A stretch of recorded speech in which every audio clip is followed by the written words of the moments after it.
Congratulations and welcome. You have made it to audiobook number 3 of the Ancient Kingdom of Laos. Let's remember that this book is about two souls from two ancient worlds who meet in the indigenous village of Kamstrovia in Laos, but one is implanted with the seed of malevolence. The Ancient Kingdom of Laos. Let's read audiobook number 3. Hail to the ale. I think and think for months and years. 99 times, the confusion is false. The 100th time, I am right. Albert Einstein, German physicist. The barbarian suddenly lunges forward and slaps Ordonez squarely in the face with his open calloused hand, catching him off guard. Ordonez cannot hide his shock as the fleshy smack resounds in the close pace of the tavern, drawing the attention of Malo, the tavern keeper, his daughters, and every guest. The tavern is still and quiet as death as all wait for a good brawl to erupt.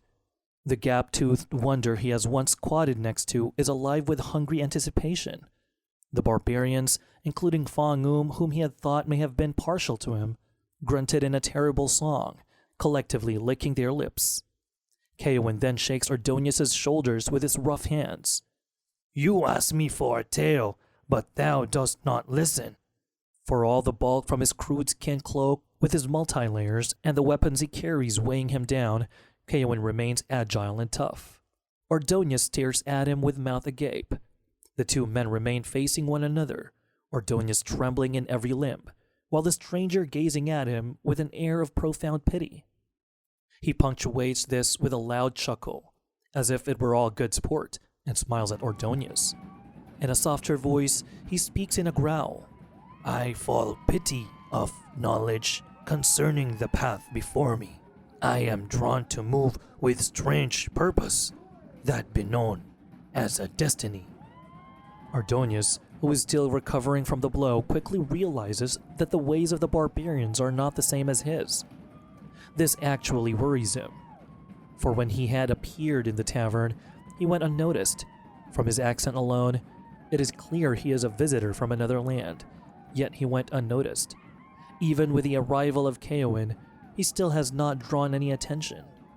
Until the promise of a fracas, that is.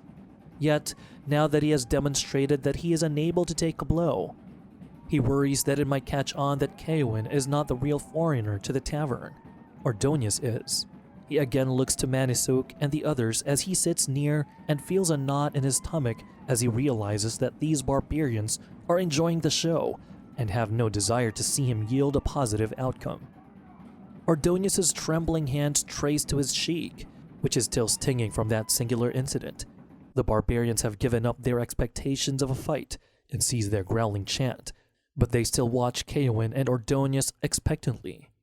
Ordonez draws a grateful breath when he sees that the tavern keeper is approaching Keowen and turning the barbarians' attention away from him. He seizes the moment to regain his composure and his wits. The tavern keeper picks up the fallen cup and looks for approval to refill the barbarian's tankard. Keowen nods. With a clatter of the barkeep refilling his tankard, order is restored. Ordonez is again forgotten.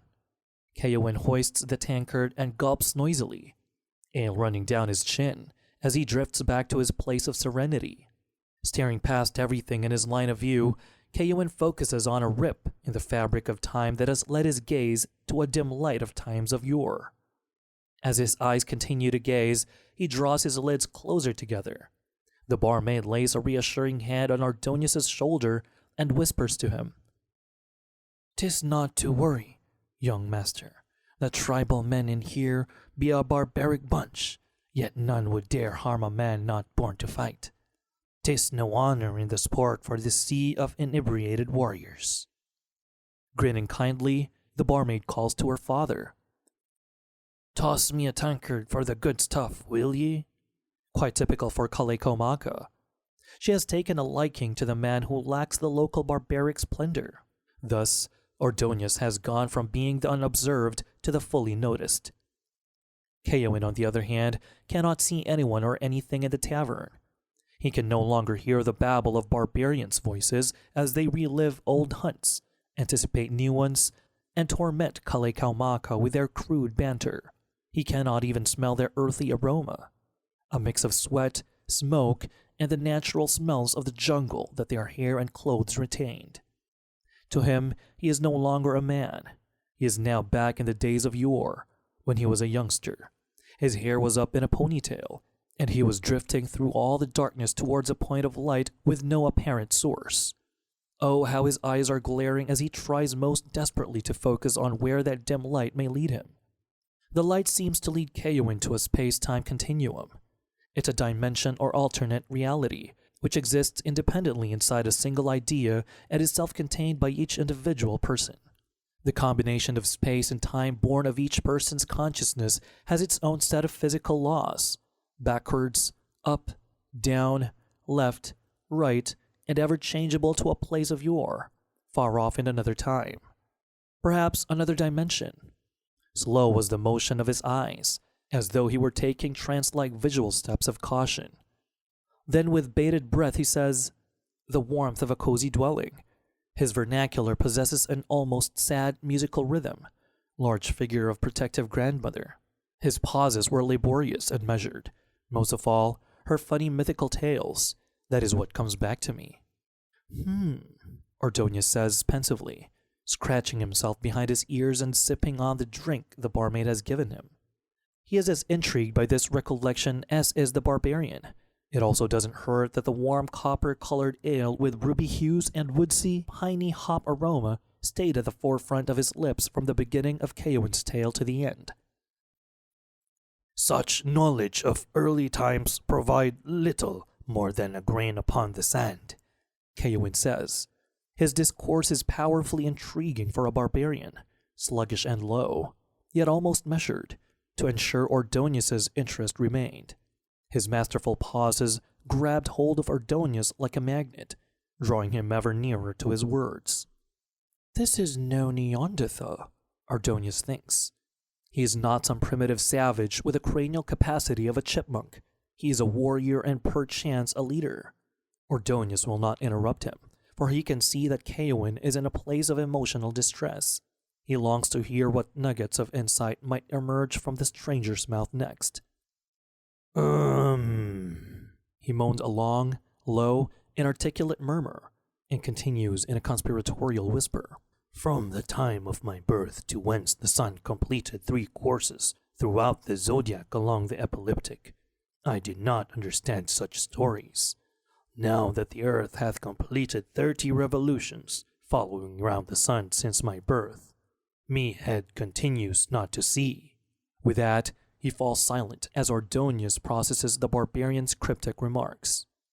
Keowin has just revealed that he remembers things from the age of 3, and that he is now 30 years of age, and nothing has changed for him in terms of understanding the meaning behind his grandmother's stories since he was a lad. Ordonez notes that not all memories fail Keowin. If Keowin can call to mind that far into the past, and yet not recall days that preceded his entering into the tavern, it is clear that his sensory and short-term memory is limited and decays rapidly.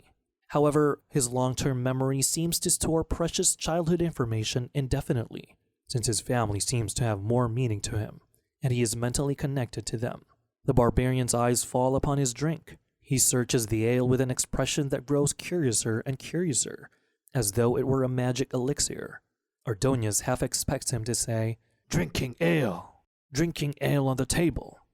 Were grandma's tales real, or were they fable? He then starts to talk as though the ale has splashed up out the tankard and baptized him with a mystical answer. Keowin looks up from the imaginary splash of water on his forehead, and as though he suddenly turned from being a heathen into an angel, his face relaxes. Peace settles upon him, and he focuses his sight on Ordonez. With his peace comes a readiness to repeat his inquiry. He is seeking a message or answer from the liquid in that magical drink. He continues, nevertheless, I would sit there next to Grandma, next to my big brother. We sat with our ears focused on her tales of adventures, heroic acts, lessons developed from things experienced. Her tales spoke about the power of reason to seize upon the past. I did not understand such importance. Involuntarily, the chapped knuckle of his right hand begins vigorously tapping on the wooden table. indicating that he is struggling to regain his thoughts. However, the tavern keeper takes his gesture as a sign that he needed more ale, and comes to refill his tankard. Keowen is now past the amount a Camstrovian hunter normally drinks before a chase. Keowen takes a long, deep breath of the smoky tavern air and gulps the ale before speaking. Death claimed Grandma with striking force. The enchanted moment is gone, almost as inexplicably as it has arrived. His facial muscles tense again and his enlightened look disappears. Keowen looks at Ordonez, searching his face for insight that the other man does not seem to have. He continues, "Grr, my mind banishes me from the past. Grr. The same past that she held sacred. The past I was told never to forget. I am an outcast in my own head." With huge hand, he strikes hard at his head and tries to physically squeeze his massive cranium, as if his head is an ancient healing stone that he is pressing, whilst hoping to get the stone's herbal fixation through his palms. Ordonez's eyes widen. His only response is, Whoa. Had Keowen been a kinsman, he might lay a comforting hand on his shoulder, but after an earlier assault, Ordonez dares not touch the giant brute. Ordonez's expression brings Keowen back to reality and he continues his tale. I turned from my sin, wandered far from disgrace, to where I know not. My head was held in dishonor. He gnashes his teeth. He's a barbarian, so he does not appear vulnerable or pathetic to Ordonez. He just seems like a strapping, albeit tragic figure. Mayhaps even the other barbarians see him, thus, though they lack the proclivity to put the empathy into words or gesture. Keowen takes a deep breath that inflates his barrel chest and exhales. I bring shame by betraying my promise to never forget the past.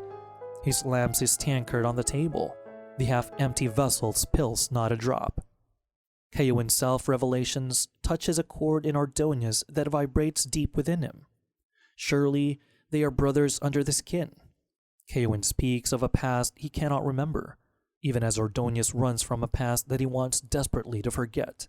Somehow, Ordonez feels that if Keowen has known this, he may have asked to trade places.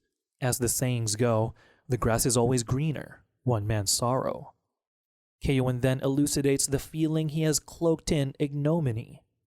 He has come to the very inn and village where he encounters Ordonez. His actual designation is a larger ancient village and holy site called Trekifani, which is a few leagues away. Unfortunately, given the pending snowstorm, he has realized he will not be able to get there until tomorrow. Besides, if the tales he has heard along the way were true, then this ancient holy village has long been abandoned, and the route there may be treacherous. Such a forsaken village will provide a sort of time capsule into which Keowen might finally recall his motives for seeking out this deadly haven. Oh, Mama! A child, from the time he can think, should think about all he sees, should suffer for all who cannot live with honesty, should work so that all men can be honest, and should be honest himself. A child who does not think about what happens around him and is content with living without wondering, without honesty, is like a man who lives from a scoundrel's work and is on the road to being a scoundrel. Jose Julian Martí Perez. In short, not only are things not what they seem, they are not even what they are called. Francisco de Quevedo. The old man stood there and at first looking deadpan at Keowen and I. Then he stopped to chat it up with some others just past us that were on the floor drinking. At first, when I sat there looking at the old drunkard coming towards us, I immediately thought of the sage that Papa, my father, was involved with. As Keowen looked at the men and continued to work in his drink, my mind took me back to tale of my mother Valenciana. Although I was only a teen, I was appalled by my papa's gullibility and knew that these tales he was telling my mother were nothing more than stories. Papa had a tendency to get too focused on a particular thing, and once he did, he could not let it go.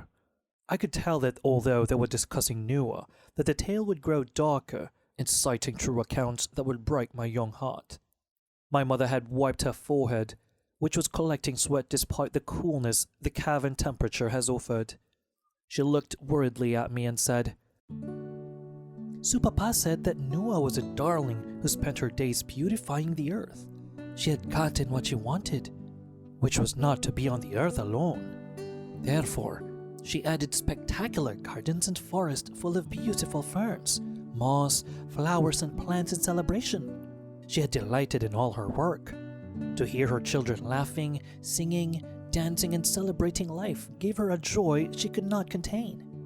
She gave her children the ability to bear their own children, and this is how humanity was created. All was made from the earth's clay. Absent-mindedly, my hand went down to the cavern floor and scooped up the gritty debris from the limestone formations.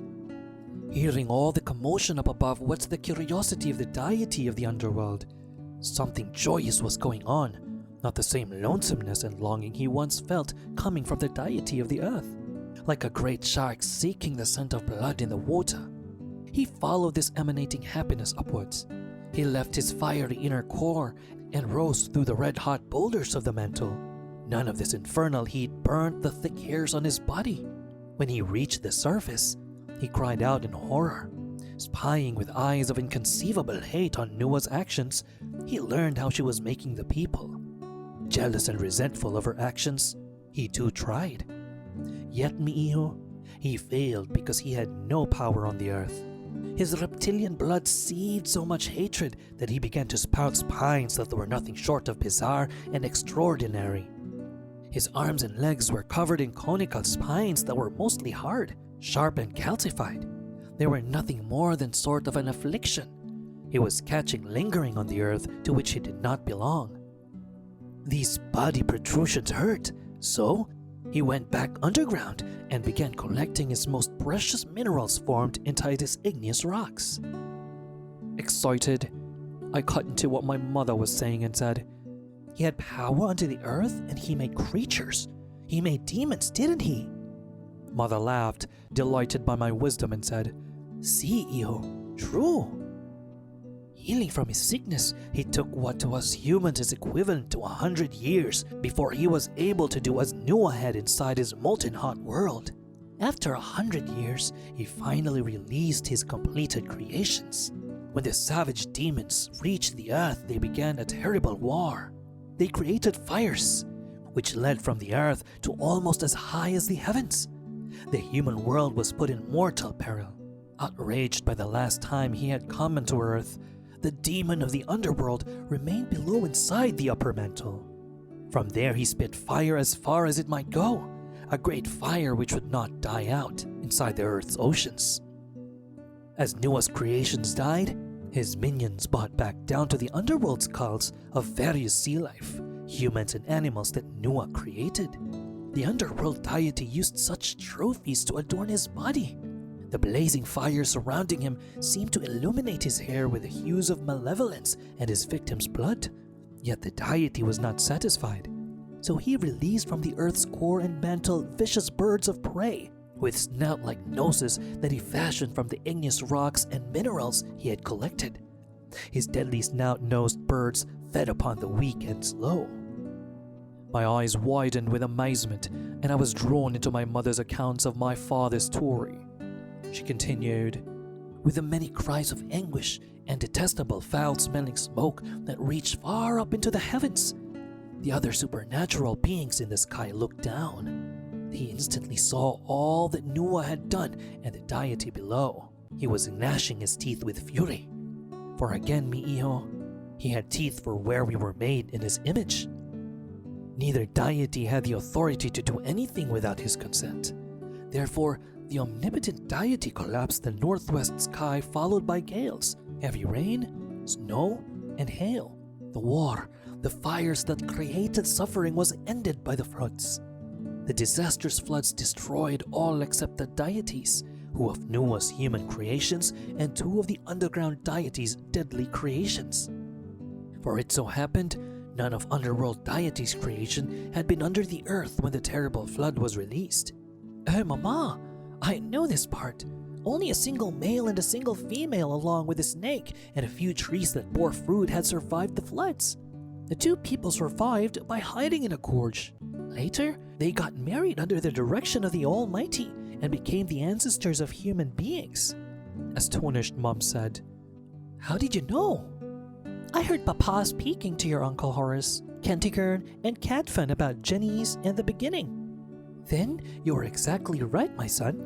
The snake, when it wasn't up in the tree tempting its prey, was wrapped like an adornment around the torso of his underworld master. Ah, but Iyo, you forgot about the second creation from the deity of the underworld. That second creation was the seed of the snout-nosed flying creature. That seed the deity secretly plotted that he would use during a time of his choosing to implant inside one of Nua's creations." "Oh no, seeds grow?" "Yes, over time they grow. Yet a seed can stay dormant for a long time before being planted. When it finally is given the care it needs, it will grow." He planned to bide his time until he was ready to help it grow. A seed that would produce an evil-winged and ugly, yet beautiful to all those unlucky enough to see its surface. In the meantime, Nua went up to the heavens and eventually married that omnipotent deity. He had been smitten by her desire to make all the people of the earth appear in his image. He saw good and greatness in her, and therefore decided she was the one to be his wife. He allowed her to make more creations in his image. He had never boasted of her achievements when she was on the earth, nor did she try to win any renown. She wanted to conceal her virtues in line with the ways of the universe. Thus so, it was the same Ordóñez when she ruled in the heaven. Over time, mankind as we know it came to shift from praising Nua to praising her husband. She became known as Mother Nature. "I've never heard of Nua, and I don't think anyone ever worshipped her." "Oh yes, son. When the only surviving man and woman learned what caused the great floods, they turned their back on the omnipotent deity. For this reason, they also turned their sons and daughters to believe only in Nua. It was not until the cruelest surviving creations of the underworld deity died that all faith was then turned back to her husband." "Oh, you're referring to his seed?" I said, wide-eyed and full of wonder. "Yes, his seed, mi amor. It was not until the seed he implanted, eventually grew, came to an end. And her husband was again the one people drew their attention to," said my mother. "I did not believe in a goddess called Nua, nor any of the other nonsensical things my mother said Papa told her about. I did not believe in my father or any choice he made. My mother would never know that. She would never know that my father was a disappointment to me. After all, she always said, 'Remember, we are just human, mi iyo. We do the best we can as parents. We may fail, but always remember, we love you.' Mother saw the good in everyone, and I would never tell her there was no good in my father."